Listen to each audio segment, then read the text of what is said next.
This is an ABP Live Podcast. Let's welcome amongst us the one and the only Diya Mirza. Hi Diya, how are you doing? I'm very good, Niharika. Thank you for having me and thank you for asking me the questions. I'm looking forward to this conversation. I am so happy that I have gotten the opportunity to talk to you, and that too on the occasion of Earth Day. And you, of all people, have been someone who has been relentlessly working for the cause of the environment. And this year's theme for the Earth Day is Invest in Our Planet, with focus on technologies that can benefit the Earth. Usually, we have seen that technology and environment are not seen as things that go hand in hand. So how do you think that technology can benefit our planet? Oh my God, I think technology is going to be able to save us from a climate catastrophe. Okay. There is enough evidence now of fantastic innovation and technologies that are, using natural resources like wind power. Then there's, solar power, and it will help us go away from fossil fuels.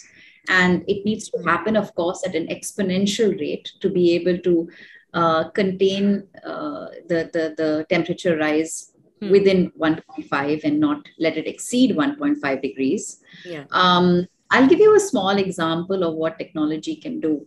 Of course, I'm not going to talk about solar and wind and other energy solutions, renewable energies. I'm going to talk about an innovation that Vidyut Mohan, who runs a company called Takachar, he won the United Nations Young Champs Award a few years ago and also won the Earthshot Prize recently. But he's basically developed technology that captures carbon from the air. Essentially, all the stubble, the farming agricultural stubble that was being burnt has been put to great use because all of it is collected. It gets converted into a carbon that can be used to fertilize, as a fertilizer, as a compost, as good carbon. Then, of course, there are other people who are capturing carbon from the air and are making tiles out of it. So there's all kinds of incredible innovation happening around us. There's also a young girl Vinisha, who's innovated a technology where essentially she saw how, the old iron press was being used with coal. And she's replaced the coal with solar energy. And it's her innovation. And she's all of 14 or 15. Wow. So I think the future rests firmly and steadily in the hand of innovators and technology. I do believe, of course, there is solar impulse. How can I forget that? An aircraft that can travel on solar energy. Yeah. If a flight, an entire aircraft can move on solar energy, imagine the possibility. So there is hope because of technology. And I think that, this misnomer that technology is actually, of course, we have messed up with the kind of technologies that we have used in the past that are not entirely friendly. Yeah, I think the shift is going to definitely help. For sure. And I think that is also the positive step that we need right now. That is the need of the hour. Because as you said, that there are situations where technology has really not helped. But then again, we need to use the resources that we have to sort of change the situation in our benefit and in the Earth's benefit, definitely. So in the last 2 years, I think one of the major things that became a part of life was the pandemic. And during the pandemic and the lockdowns, the only thing that benefited, I think, was the environment. We saw clearer than ever skies. We saw birds chirping, that too in a city like Delhi, where pollution levels usually are off the charts. So why do you think that we needed such a harsh measure, that is a national lockdown, to improve the state of our habitat? Why is it so? Well, it's not just the national lockdowns, right? It's the global pause. So it's called an anthropogenic pause. Everything has stopped. And of course, that helped intermittently for a short period of time to restore some balance to the natural world, right? Yeah. We saw wildlife reoccupying spaces that they had long, left. We saw air, of course, air was cleaner. We were breathing cleaner air. Yeah. But I think it's important here to make everybody aware of two very important things. One is that COVID-19 is unfortunately a direct outcome of our broken relationship with nature.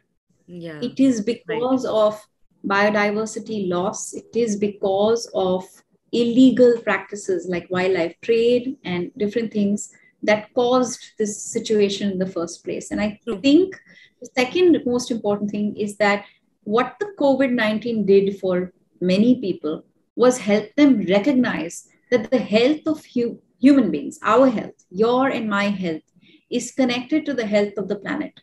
If we want stability, if we want peace, if we want progress, if we want good health, if we want to survive and thrive, we need to ensure that the planet is surviving and thriving. Very true. I think it is a give and take. Actually, honestly, I think the planet will survive just fine without the human species. Very true. But while we're on our way to doing what we are, we should definitely consider the fact that we are causing exponential loss at every level. But the most harm that we're doing is to ourselves. It is to the human species. Because if we don't fix the climate problem, if we don't address the climate crisis, actually we've created a triple planetary crisis of pollution, of biodiversity loss, and climate change. Yeah. And if we don't address these three things with urgency, we don't stand a chance as a species at not just survival.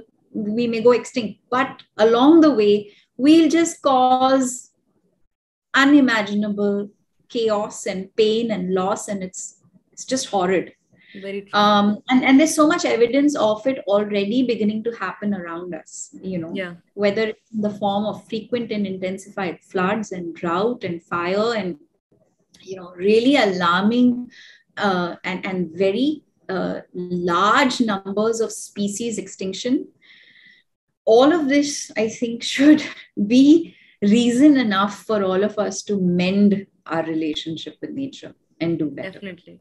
And I think, as you said, that the earth will survive anyhow, but it's us, the humans, who cannot survive if we don't take care of the planet, for sure. Yeah. So, Diya, you have been working for so many years for sustainable development, climate action, saving the environment. What was it that motivated and encouraged you in the very first place to work for this cause? My love for nature. I think it starts from there. If you don't have an inherent love for nature and an understanding that your life and your well-being is connected with nature, then there's no starting point, really. But of course, I think it was after I started working with NGOs, especially in spaces of cancer care and pediatric cancer care. And I discovered that a very large percentage of people were getting cancer because of environmental pollution, whether it was polluted air or polluted soil or polluted food that people were, consuming. And the lack of public awareness and the lack of public consciousness about this subject, and the fact that environmental consciousness was just not as prevalent as it's now becoming. It's becoming now, which is great. And I feel like it's a personal victory of sorts, but it needed to improve. And I felt like there was great work happening in silos, scientists doing great work and conservationists were doing great work, but it wasn't becoming a part of mainstream communication. The media wasn't really focusing on these subjects enough.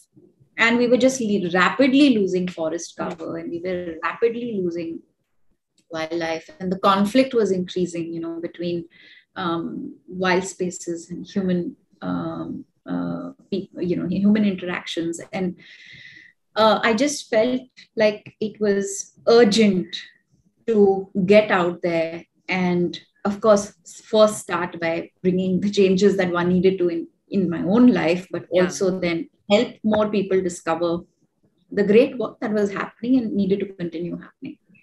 I think the change, again, as Gandhiji said, it comes from within, and we are the first change we are the people who can bring the change that we want to see in the world. So having said that, our generation, Gen Z, Gen Alpha, that's coming ahead of us, they are the inheritors of the earth beyond us. So what is a message that you would like to give them, or how can we inspire them to take care of this humble abode that we call the earth? Well, it really is our only home. I think we need to drop all notions or ideas that the geography that we occupy or the residential address is our home. It isn't. It's the planet that is our home. And everything that we need, whether it is the air we breathe or the food we eat or the water we drink, or the lives that we need to sustain ourselves, all comes from the earth. And the first and fundamental responsibility that we have as human beings is to ensure that all that supports life on earth must be protected and conserved. And this is for the sake of not just their future, but their present. And which is why I never speak in terms of future, because quite frankly, if you had asked me 10 years ago, where I see myself in 2020, I would have never told you I would be locked at home. Yeah, exactly. I wouldn't have imagined that, right? And I am terrified. I'm terrified to think where our children, where this generation will be, where you and I will be 10 years from now, if we don't act on the climate now. So build pressure on governments, on policymakers, on industries. Work towards solutions at home. Understand that every individual action and every individual choice matters. Every time you turn on the tap off while you're soaping your hand or you're brushing your teeth, every time you take shorter baths, every time you switch from a CFL to an LED, every time you refuse a single-use plastic bag or a plastic straw, every time you celebrate your festivals or your birthdays or your weddings more sustainably, every time you eat locally grown food, seasonal food, unpackaged, food that is not packaged in plastic, every time you plant trees, every time you don't waste anything, whether it's paper or it's the pencil, just think of everything, like weigh your needs versus your wants heavily every time. And I think that you will become very powerful inheritors of the earth and also very powerful protectors of the earth. Very true. And I think very basic things, if every step that we take in our day, like if we focus on small things that we can maybe change just a little, I think we can make our mini contribution towards a very major cause. That carry your own bottle, wherever you go, fill your water bottle. That is itself such a big, action. And I think there's a strength in numbers. So join communities, join young people who are also working towards change. There's so much. I gave you examples of innovations led by very young people who are confronted by the crisis, but are not looking at it and running away from it. They're saying, how am I going to fix it? And they're fixing it. Yeah, they're concerned towards it. They want to bring about a change, and they are working for it. And it's not even something that everyone has to do. You don't have to make very huge innovations. You just need to take small steps that can really bring about a major change. Very true. Something as simple as managing waste at home can make such a big difference. Yeah, simply how we dispose of our everyday garbage, that can also be a huge step. So thank you so much, Diya, for joining me today and for having this conversation, because it is much needed. It is the need of the hour, and high time that we all understand that this is our planet and this is our home beyond the houses that we live in, and we are the ones who have to take care of it. So thank you so much for joining me today. Thank you for having me. The earth is genuinely our mother, and we need to protect it. Definitely.